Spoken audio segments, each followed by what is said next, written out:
administrative distance of EIGRP is an interesting beast because with EIGRP out of the box you get two different administrative distances.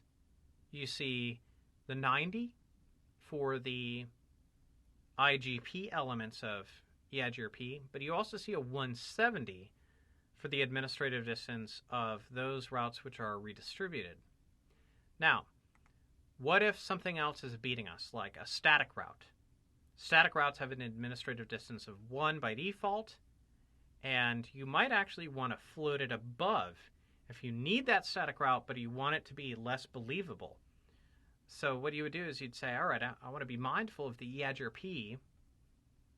I want to be mindful of the EIGRP administrative distance, and I want to float it above with a value maybe of 95 or 175, depending on if you're trying to get above the internal or external administrative distance of EIGRP.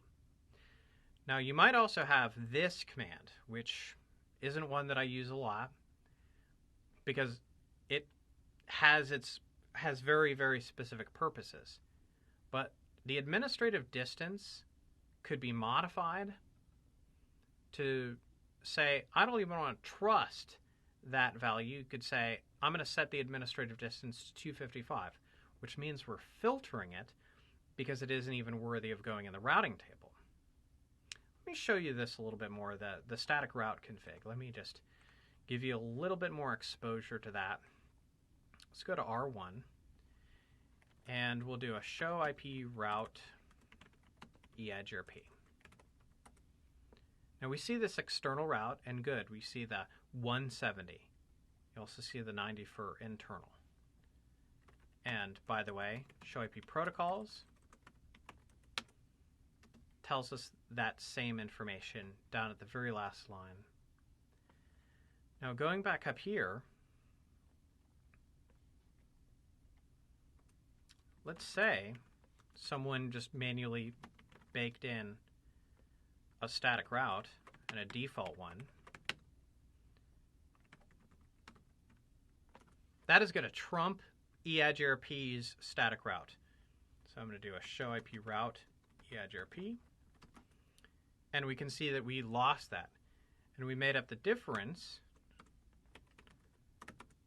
with the static entity. Let's say, though, that I didn't want that behavior. Let's say I wanted it to float above. Well, then I'm going to do a 175.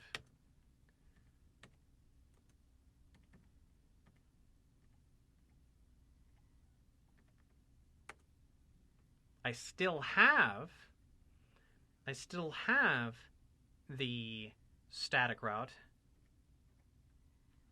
that was configured with this command. I did it above. It scrolled off. It's still lingering there, but it's only going to kick in when this entry gets removed. And that's what we call a floating static route.